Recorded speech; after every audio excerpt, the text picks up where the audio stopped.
जीत न्याय की हुई है। ये एफआईआर न्याय की तरफ एक और कदम है मेरा, जो पहला कदम है।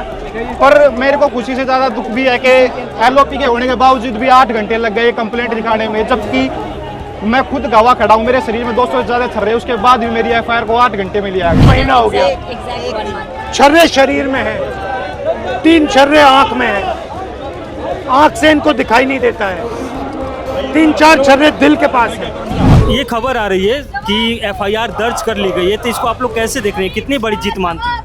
देखिए, अगर दर्ज कर ली है, अभी बाहर आए नहीं राहुल जी, बाहर आके अगर ये इन्फॉर्मेशन देते तो ये दूसरी जीत है राहुल गांधी की। इससे पहले कई सारे वादे किए गए, वो वादे ही रहे। 2 करोड़ रोजगार देंगे हम, युवाओं को रोजगार उत्पन्न कराएंगे हम। जब वो इस्तीफा होगा तब उसको झुकना माना जाएगा। इस्तीफा होगा तब? जी जी, इस्तीफा इस पे तो होना ही है। एफआईआर का क्या ये है महत्व है? किसकी तरफ इशारा है? इशारा मोदी की तरफ है और अमित शाह गृह मंत्रालय किसके पास है? ये दोनों इस्तीफा दे देंगे? जी बिल्कुल देना ही होगा। कांग्रेस के कार्यकर्ता हैं जो पार्लियामेंट्री स्टेज के थाने के बाहर बैठे हुए हैं, नारेबाजी हो रही है और अब यहाँ पे एफआईआर दर्ज कर ली गई है। और एफआईआर दर्ज करने के बाद में राहुल गांधी मीडिया से भी मुखातिब होंगे, बातचीत करेंगे। अब तो खबर आ रही है कि एफआईआर दर्ज कर ली गई है, इसको आप लोग कैसे देख रहे हैं, कितनी बड़ी जीत मानते हैं इसको? देखिए, लोकतंत्र में जब किसी के ऊपर हमला होता है तो संविधान में यह अधिकार है कि उसके खिलाफ उसको न्याय मिलना चाहिए। तो अगर ये एफआईआर हो गई है तो इसमें हमारे न्याय की जीत है, लोकतंत्र की जीत है। लेकिन दुर्भाग्य ये है कि हमें इसके लिए धरने पे बैठना पड़ा, जबकि स्वतः न्याय मिलना चाहिए। इसीलिए हम मांग कर रहे हैं कि जो हमारे अमित शाह है गृह मंत्री, वो कमज़ोर हैं, प्रधानमंत्री कमज़ोर हैं, इसलिए उनको इस्तीफा देना चाहिए। ये एफआईआर दर्ज होने के बाद भी यहाँ पे अभी कार्यकर्ता डटे हुए हैं और यहाँ पे राहुल गांधी। मैम, खबर आ रही है कि अब तो एफआईआर दर्ज कर ली गई। हमारी प्रदेश आप उनसे भी बात करेंगे, आपसे, हाँ, उनसे भी जाते हैं। अब एफआईआर दर्ज कर ली गई है, इस पे क्या करेंगे? अच्छी बात है, कर लिए तो बहुत अच्छा काम किया। बाकी अभी मैसेज नहीं आया है, अभी मैसेज नहीं आया हमारे। जब तक हमारे नेता नहीं आएंगे यहाँ पर राहुल गांधी जी, तब तक हम विश्वास नहीं करेंगे किसी बात का आपकी। ये प्रदर्शन ऐसे ही बिल्कुल रहेगा जब तक हमारे नेता आके कंफर्म नहीं करेंगे कि एफआईआर हो गई है, हम नहीं मान सकते। मैम, ये खबर आ रही है कि एफआईआर दर्ज कर ली गई है, तो इसको आप लोग कैसे देख रहे हैं, कितनी बड़ी जीत मानते हैं? देखिए, अगर दर्ज कर ली है, अभी बाहर आए नहीं राहुल जी, बाहर आके अगर ये इन्फॉर्मेशन देते तो ये दूसरी जीत है राहुल गांधी की। बिल्कुल, पहले इस्तीफा हुआ धर्मेंद्र प्रधान का, ये रिपोर्ट दर्ज करवाई है, तो ये हमारी दूसरी जीत है। और अभी तो ये अंगड़ाई है, लड़ाई बहुत है, लड़ेंगे और जीतेंगे। जब तक इंसाफ नहीं मिलेगा, जब तक ये अमित शाह इस्तीफा नहीं होगा, हम चुप नहीं रहेंगे।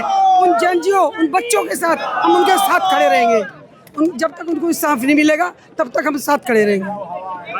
खबर आ रही है कि अब एफआईआर दर्ज कर ली गई है। देखिए, तब तक कंफर्मेशन हमें नहीं मिल जाती, पूरी जानकारी हमें नहीं मिल जाती, तब तक हम यहाँ से उठने वाले नहीं हैं। ये लोग चोर हैं, चंदा चोर भी हैं और पेपर चोर भी हैं। इनका कोई पता नहीं, झूठे हैं और आपने पता ही है भ्रष्टाचारी भी हैं। तब तक कंफर्मेशन नहीं हो जाती, तब तक कोई भी सदस्य है, कोई भी कांग्रेस का कार्यकर्ता यहाँ से उठने वाला नहीं है।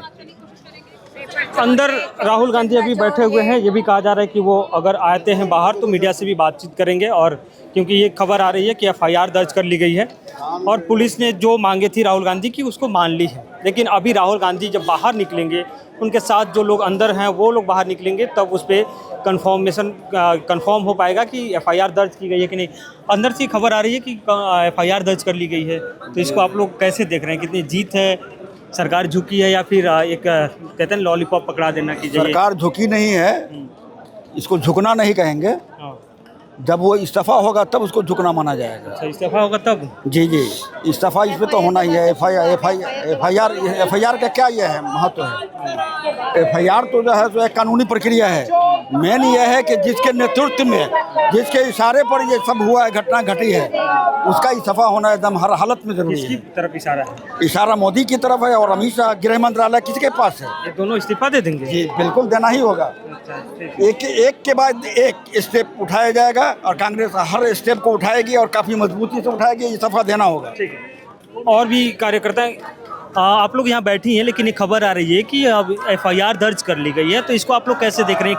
ये राहुल गांधी के लिए जीत है या सरकार एक कहते हैं लॉलीपॉप दिलवा देना कि जाओ एफआईआर कर लो, कार्रवाई तो खैर अपनी हिसाब? देखिए, एक बार अपनी बात मनवाने के लिए राष्ट्रपिता ने दांडी यात्रा निकाली थी, और आज भी युवा जब पीसफुल तरीके से अपनी बात रखने के लिए जो है वो आंदोलन कर रहे थे या सड़कों पे उतरे हुए थे, उन्हीं युवाओं को देश के प्रधानमंत्री लाल किले से जो है नक्सली कहते हैं, दिमागी नक्सली कहते हैं। इसका मतलब है कि आप अपने देश के युवाओं के लिए, अपने देश के बच्चों के भविष्य के लिए क्या सोच रखते हैं, और अगर वो लोग टेररिस्ट तो थे नहीं, तो इसी बात का जवाब लेना है कि आखिर उनके ऊपर इस तरह का जो है वो हमले या उनके ऊपर गोले या उनके ऊपर पैलेट गन के क्यों कराएगा? क्या आप अपने देश एफआईआर दर्ज कर ली गई है, तो क्या ये लड़ाई यहीं खत्म हो जाएगी? एफआईआर की कॉपी दिखा दें, हम जो है यहाँ से शांतिपूर्ण तरीके से उठ जाएंगे। ठीक है, क्योंकि एफआईआर की कॉपी मांगी जा रही है कि एफआईआर की कॉपी दिखा दी जाए, उसके बाद हम चले जाएंगे। अब अंदर से मतलब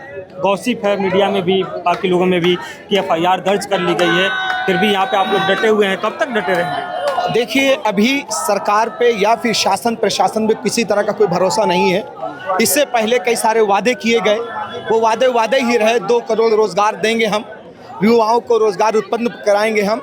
उसी तरीके से हमें अभी तक विश्वास नहीं है जब तक हमारे नेता माननीय राहुल गांधी जी आकर इस बात को ऐलान नहीं कर देते हैं कि युवाओं को जिस पे गोलियां चलाई गई थी उसके खिलाफ एफआईआर कर दी गई है, जिन लोगों ने चलाई थी, तब तक हम सब ऐसे ही बैठे रहेंगे। हम सब देश की लड़ाई लड़ रहे हैं, देश के युवाओं की लड़ाई लड़ रहे हैं, देश के किसानों की लड़ाई लड़ रहे हैं। माननीय राहुल गांधी जी ने ये स्पष्ट कर दिया है, जब तक एफआईआर नहीं हो जाती है, ठीक है अंदर से कोई खबर आ रही है, लेकिन अभी तक आधिकारिक तौर पे हमारे नेता, देश के लीडर ऑफ अपोजिशन ने अभी इस तरह की कोई घोषणा नहीं की है।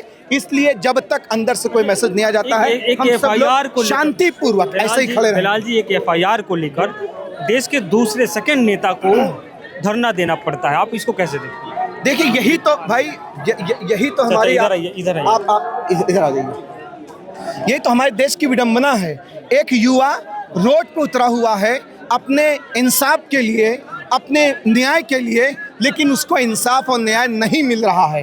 तो आखिर जब माननीय राहुल गांधी ने देखा कि उसको इंसाफ नहीं मिल रहा है, माननीय राहुल गांधी जी पीड़ित परिवार से जाकर मिले और उन्होंने इस बात को ऐलान किया कि मैं आपको इंसाफ दिलाकर रहूँगा। आप देख सकते हैं जिस तरीके से एक इंसाफ की गुहार लगाने के लिए किस तरीके से माननीय राहुल गांधी जी वहाँ पहुँचे हुए हैं।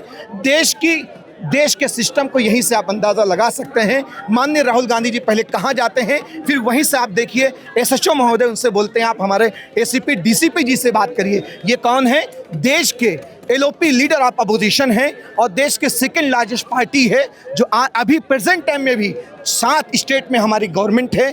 उन लोगों का ये हाल है, तो उन बताइए वो गरीब जो देश का युवा है, किसान है, मजदूर है, माताएं बहनें हैं, वो कैसे विश्वास कर सकती हैं? उनको न्याय कैसे मिल सकता है?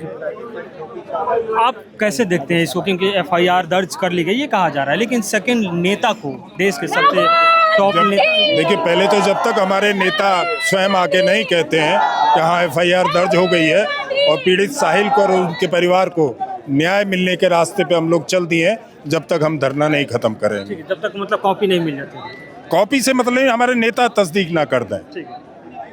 तो ये खबर आ रही है कि एफआईआर दर्ज कर ली गई है, लेकिन किसी को भरोसा नहीं है, क्योंकि राहुल गांधी अभी बाहर नहीं निकले हैं, अंदर हैं। वो अंदर से आएंगे, शायद मीडिया से मुखातिब वो बातचीत करें और बताएंगे, उसके बाद ही कांग्रेस के कार्यकर्ता यहाँ से उठेंगे।